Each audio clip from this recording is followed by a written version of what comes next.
మీరు చేసిన కార్యమును మీరు పరిశుద్ధులకు ఉపచారము చేసి ఇంకను ఉపచారము చేయుచుండుట చేత తన నామమును బట్టి చూపిన ప్రేమను మరుచుటకు దేవుడు అన్యాయస్తుడు కాడు. దేని స్తోత్రం చెల్లిద్దాం. హల్లెలూయా. దేవుని మాట సెలవిస్తూ ఉంది. హెబ్రీయులకు రాసినటువంటి పత్రికలో అపోస్తలుడైనటువంటి పౌలు సంఘాన్ని ఉద్దేశించి అక్కడున్నటువంటి సంఘములో ఉన్నటువంటి కొందరు దేవుని పని కొరకై చేసినటువంటి, దేవుని పరిచర్యకు సహకరించినటువంటి, దేవుని పనిలో వారు కూడా ఎంతో కొంత ఉపయోగపడినటువంటి విధానమును బట్టి వారు చేసినటువంటి ఆ ఉపకారములను జ్ఞాపకం చేసుకుంటూ పౌలు గారు పలుకుతున్నటువంటి మాటను మనం ఇక్కడ చూస్తూ ఉన్నాం. అంటున్న మాటను మనం ఆలోచన చేస్తే, మీరు చేసిన కార్యములను మీరు పరిశుద్ధులకు ఉపచారము చేసి ఇంకనూ ఉపచారము చేయుచుండుట చేత. ఏం చేస్తున్నారు వీళ్ళు? పరిశుద్ధులకు ఉపచారము చేస్తున్నారు. రెండవది, ఇంకనూ ఆ ఉపచారము చేస్తూ ఉన్నారు. వారు చేస్తున్నటువంటి పరిచర్య, వారు చేస్తున్నటువంటి పని వారు చేస్తూనే ఇంకా దాన్ని కొనసాగిస్తూ ఉన్నారు. దేని స్తోత్రం చెల్లిద్దాం. హల్లెలూయా. ఇంకా దేవుని పని చేయాలన్న తపన వారి హృదయంలో నిలిచి ఉంది. ఆ కిటికీది అమ్మ, కిటికీది. కాబట్టి వారు చేసినటువంటి ఈ పని దేవుడు గమనిస్తూ ఉన్నాడు.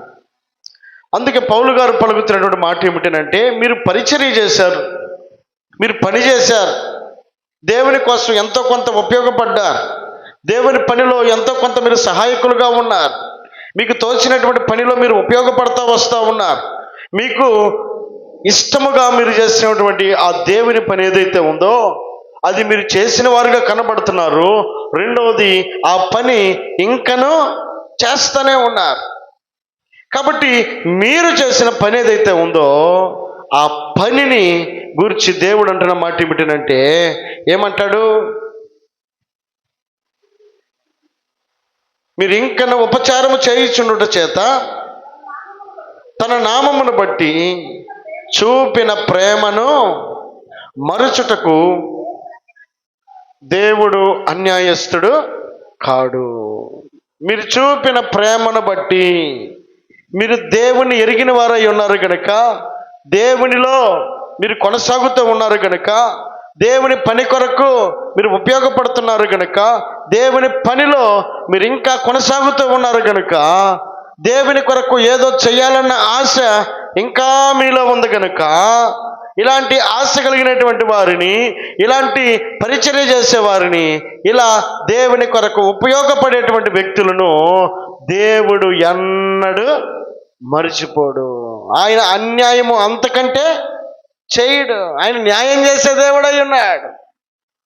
ఆయన ఉపకారము చేసే దేవుడై ఉన్నాడు. మనం దేవుని కొరకు ఎంతో కొంత ఉపయోగపడినటువంటి వ్యక్తులమై ఉంటే, ఆయన పనిలో మనం కూడా సహకారులమై ఉంటే, ఆయన కొరకు నువ్వు చేసిన పనిని బట్టి, ఆయన కొరకు ఉపయోగపడిన విధానమును బట్టి, ఆయన కొరకు నువ్వు ప్రయాసపడినటువంటి విధానమును ఆయన మర్చిపోయేవాడు కాదు. నువ్వు చేసినటువంటి ఆ దేవుని పనిని బట్టి దేవుని వాక్యం సెలవిస్తూ ఉంది. ఏమని?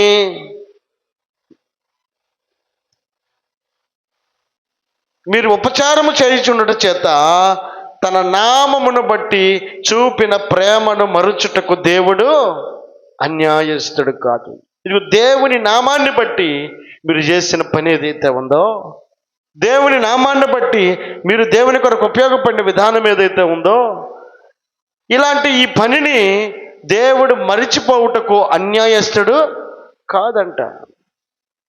మనం చేసిన పనిని ఆయన గుర్తు పెట్టుకునేవాడై ఉన్నాడు.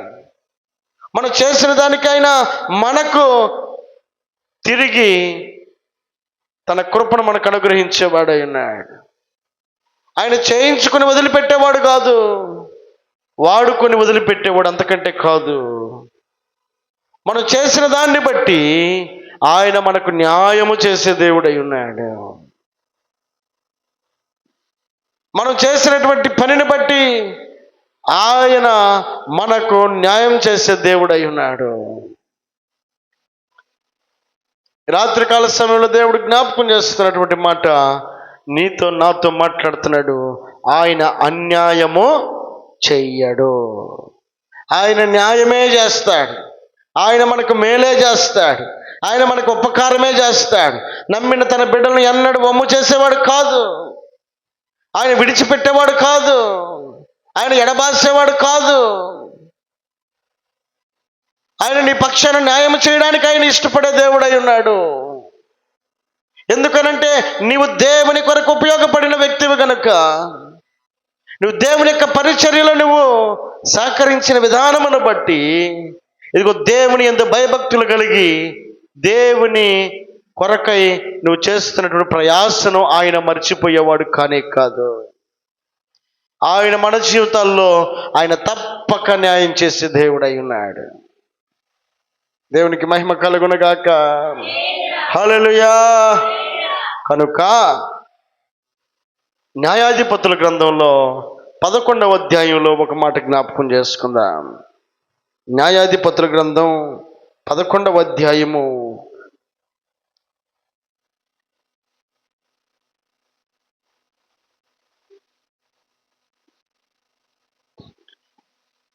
1వ వచనం నుండి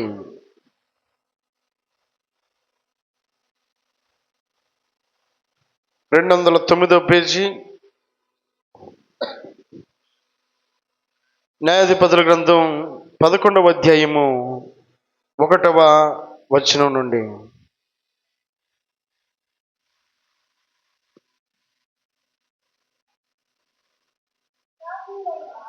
గిలాదు వాడైన యెఫ్తా పరాక్రమము గల బలాఢ్యుడు.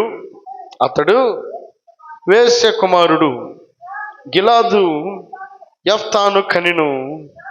గిలాదు భార్య అతనికి కుమారులను కనగా వారు పెద్దవారై యెఫ్తాతో, నీవు అన్య స్త్రీకి పుట్టినవాడవు గనుక మన తండ్రి ఇంట నీకు స్వాస్థ్యము లేదనిరి. యెఫ్తా తన సహోదరుల యొద్ద నుండి పారిపోయి టోబు దేశంలో టోబు దేశంలో నివసిస్తున్నాడు. దేవునికి స్తోత్రం చెల్లిద్దాం. హల్లెలూయా. జాగ్రత్తగా గమనించండి. దేవుడు తన బిడ్డలను అన్యాయము చేసేవాడు కాదు. కనుక యెఫ్తా అనబడేటువంటి వ్యక్తి గిలాదు అనబడేటువంటి రాజు కుమారుడే. అయితే పరిస్థితి ఏంటంటే యెఫ్తా అనబడేటువంటి వ్యక్తి తన తల్లి వేశ్యకు పుట్టినటువంటి వాడు. అంటే గిలాదు ఉంచుకున్నాడు. ఇంకొక భార్యకి, చేసుకున్న భార్యకి ఏమో పుట్టినటువంటి పిల్లలు ఉన్నారు. ఉంచుకున్నటువంటి ఆమెకు పుట్టినటువంటి వ్యక్తి ఏమో ఈ యెఫ్తా అనబడేటువంటి వ్యక్తి. సహజంగా లోకం ఏం చేస్తుంది? త్రోసేస్తుందా లేదా? పట్టించుకుంటుందా? లెక్క చేస్తుందా? గౌరవిస్తుందా? అలాగే ఈ యెఫ్తా అనబడేటువంటి వ్యక్తి పెరిగి పెద్దయ్యాడు, కానీ తండ్రి లేడు, చనిపోయాడు. ఆధారం అప్పటి వరకు తండ్రి ఉన్నాడు కాబట్టి రాకపోకలు బాగానే సాగిని. తండ్రి ఉన్నాడు కనుక అన్ని విషయాలు కూడా అండగా ఉన్నాడు. కానీ ఇప్పుడు తండ్రి లేడు, తండ్రి చనిపోయాడు. ఇప్పుడు గిలాదు అనబడేటువంటి వ్యక్తికి భార్యకు పుట్టినటువంటి బిడ్డలు ఎవరైతే ఉన్నారో వారు ఇప్పుడు అందరూ అన్నారు, ఇప్పటి వరకు నువ్వు వచ్చినటువంటి రాకపోకలు బాగానే సాగి ఉండొచ్చామో, ఎక్కడి నుంచి నువ్వు మా దగ్గరికి రావడానికి లేదు. ఎందుకనంటే నీకు మన తండ్రి సంపాదించినటువంటి స్వాస్థ్యంలో నీకు అవకాశమే లేదు. నీకు ఏ ఆస్తి కూడా మేము ఇవ్వము. కాబట్టి నీకు మాకు ఎటువంటి సంబంధం లేదని అన్నారు. ఇప్పుడు ఏం చేయాలి? మాట్లాడేవారు ఉన్నారా? తన పక్షాన్ని నిలబడేవారు ఉన్నారా? యెఫ్తా పక్షాన మాట్లాడడానికి అక్కడ ఉన్నటువంటి పెద్దలందరూ కూడా ఎవరు కూడా ముందుకు రావడం లేదు. ఇప్పుడు యెఫ్తా ఒక్కడే ఒంటరైపోయాడు. ఇప్పుడు ఎక్కడికి వెళ్ళాడు? టోబు అనబడేటువంటి దేశానికి వెళ్ళిపోయి అక్కడ ఒక్కడే నివసిస్తున్నాడు. దిక్కులేని వాళ్ళకి ఎవరు దిక్కు? దేవుడే కదా. కాబట్టి ఆధారపడాల్సినటువంటి దేవుని మీద ఈ యెఫ్తా అనబడేటువంటి వ్యక్తి ఆధారపడడానికి ఇష్టపడుతున్నాడు. మనుషులు ఏం చేశారంటే త్రోసేశారు. మనుషులు ఆ వ్యక్తిని హేళన చేస్తున్నారు. మనుషులు ఆ యెఫ్తా అనబడేటువంటి వ్యక్తిని తృణీకరిస్తూ ఉన్నారు. లెక్క చేయడం లేదు. ఒక పనికిరాని వ్యక్తిగా తీసి పక్కనేశారు. కానీ ఈ వ్యక్తి చేసిన పని ఏంటో తెలుసా? ఒంటరిగా మిగిలినప్పటికీ, దూరదేశం వెళ్ళిపోయినప్పటికీ, ఒక్కడే ఒంటరిగా ఉన్న సమయంలో ఇతడు చేసిన పని ఏంటినంటే, ఇక్కడ ఒక మాట చదువుదాం. 11వ వచనంలో చివరి లైన్ చదువుదాం. అప్పుడు యెఫ్తా మిస్పాలో యెహోవా సన్నిధిని, అదండి వింటున్నారా? గమనిస్తున్నారా? మొదటి 1-2 లైన్లోనేమో తన అన్నదమ్ములైనటువంటి వారేమో త్రోసేశారు. ఇక్కడికి వచ్చేసరికి 11వ వచనం దగ్గరికి వచ్చేసరికి అన్నదమ్ములు నానబడేటువంటి వారు, అయిన వారు, తెలిసిన వారందరూ కూడా త్రోసేస్తే ఇతడు చేస్తున్నటువంటి మొట్టమొదటి పని ఏంటంటే మిస్పాలో యెఫ్తా అనబడేటువంటి వ్యక్తి జరిగిన సంగతి అంతయు యెహోవా సన్నిధిని, తన సంగతి అంతయు అదండి చేయాల్సిన పని. మనుషులు మనం తృణీకరించిన, మనుషులు మనల్ని అలక్ష్య పెట్టిన, మనుషులు మనల్ని తీసి పక్కనేసిన, మనుషులు మనల్ని కించపరిచిన, మనం చేయాల్సిన పని ఏంటో తెలుసా? ఈ యెఫ్తా చేస్తున్న పని ఏంటో తెలుసా? ఇగో యెఫ్తాకు మనుషుల యొక్క అండ లేదు, మనుషుల యొక్క సహాయము లేదు. మనుషులందరూ త్రోసేశారు. ఒంటరిగా మిగిలినటువంటి యెఫ్తా చేస్తున్నటువంటి ఒక మంచి పని ఏంటంటే దేవుని దగ్గరికి వెళ్ళి జరిగిన సంగతి అంతా కూడా చెప్తున్నాడు. అంటే దేవునికి ప్రార్థన చేస్తున్నాడు, దేవునికి మొర్ర పెడుతున్నాడు.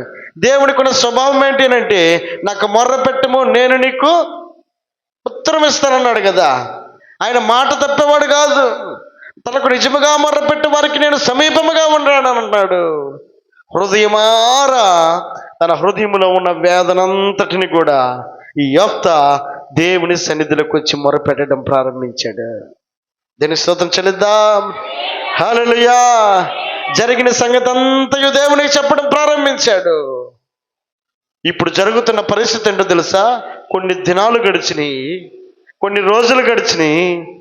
దేవుని యొక్క జవాబు కొరకు ఎదురు చూస్తూ ఉన్నటువంటి యెఫ్తా జీవితంలో ఏ వ్యక్తులైతే గెట్అవుట్ అన్నారో, ఏ వ్యక్తులైతే నీకు ఇక్కడ స్వాస్థ్యం లేదని పంపించేశారో, ఏ వ్యక్తులైతే అతను తృణీకరించారో, ఏ వ్యక్తులైతే అతను లెక్క చేయలేదో, ఇప్పుడు ఏమంటున్నారో తెలుసా? 4వ వచనంలో కొంతకాలమైన తరువాత, జవాబు రావడానికి కొంత సమయం పట్టిద్ది, కొంత టైం పడుతుంది, ఓపిక అవసరమయ్యింది. అందుకే యెఫ్తా జరిగిన సంగతి అంతయు చెప్పినప్పటికీ యెఫ్తా కూడా కొంతకాలం ఆగాడు, కొంతకాలం ఎదురు చూశాడు, కొంతకాలము దేవుని యొక్క సమాధానం కోసం ఎదురు చూశాడు. ఇదిగో అతను తృణీకరించిన వారి దగ్గరికి వెళ్ళి వేద్యమాడడానికి అతడు ఇష్టపడలేదు. ఇప్పుడు ఏం చేస్తున్నాడు తెలుసా?